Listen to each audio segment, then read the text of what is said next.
we're all facing some type of labor shortage, but especially on the tech side, you're one of those innovation companies that's innovating these products and this technology. So you're way ahead on this curve and journey than someone like Technica might be. We're adopting and using this technology. We're certainly not in the like space of creating it and developing it. So I'm sure you're seeing some challenges there. There's specific like fields or types or education that you're where's the labor shortage for you, I guess, would be my question. Yeah, I think so. In two spaces, I think in the computer science side, there's definitely a shortage there. It's we see the institutions here in Sudbury attract a lot of international students. Trying to get those international students to stay here in Sudbury has been something that we've been trying to really look at when it comes down to culture of the organization, to try and attract them here. So like that's been one part, partial. And then also when it comes to the implementation of our software. So it's a little bit of a different, unique individual. So typically we'll go after the Collège Boréal and Cambrian students for those. That'll be the ones that implement the software. So we're seeing those two silos be difficult.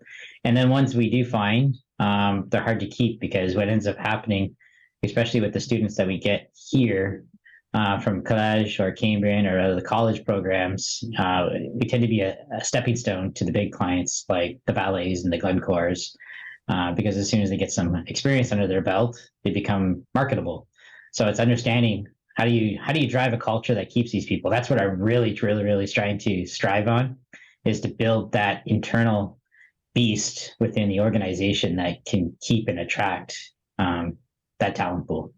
That's an interesting take on it too. And, one of the conversations that I've been having or that I've had over the past month with a few individuals is also potentially the opportunity to flip the script on mining as a whole.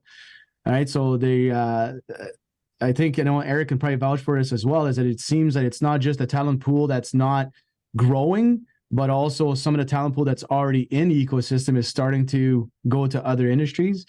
And I think it has to do with a little bit about how we promote how diverse mining is as a whole. And a lot of the students that we take on at Sophie, they never saw themselves working in the mining industry at all. And they realize that, hey, I'm doing exactly what I've been trained to do. I do everything that I've been wanting to do, and I'm just doing it within the mining space. So that's really cool. And then we're getting some better traction that way. Do you think, Eric, as far as flipping the script a little bit would be a huge advantage, as to, we're the mining space is not mining pickaxe kind of thing. Like there's room for everyone to be within that ecosystem. Yeah, that's certainly something that we've seen and we've had experience with, and actually a lot of success with, is not so much focusing.